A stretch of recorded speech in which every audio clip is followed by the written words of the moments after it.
One of the many Kamala Harris lies I would like to bring truth to is her lie about Trump in his comment in regards of the bloodbath. She made it seem like he said it was going to be a bloodbath if he does not get elected, which is not true.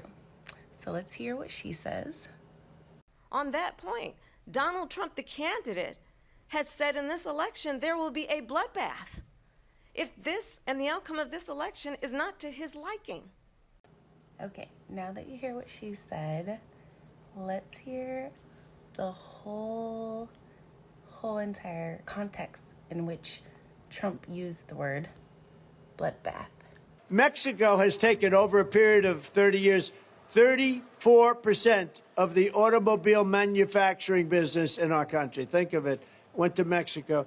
China now is building a couple of massive plants where they're going to build the cars in Mexico and they think that they're going to sell those cars into the United States with no tax at the border. Let me tell you something to China. If you're listening, President Xi, and you and I are friends, but he understands the way I deal, those big monster car manufacturing plants that you're building in Mexico right now, and you think you're going to get that, you're going to not hire Americans, and you're going to sell the cars to us. Now, we're going to put a 100% tariff on every single car that comes across the line, and you're not going to be able to sell those cars.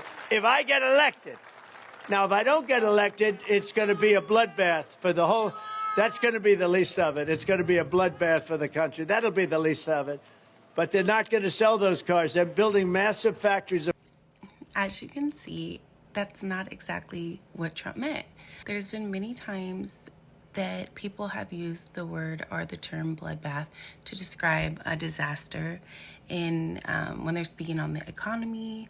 You know, I heard the Wall Street Journal speaking on it when they were talking about the stock markets, when it's not doing well. There's just so many different times that word is used, and it's never been taken out of context like that until Trump used it, right? Of course, because they want to spin it negatively. And that's not what he was talking about, as you can see.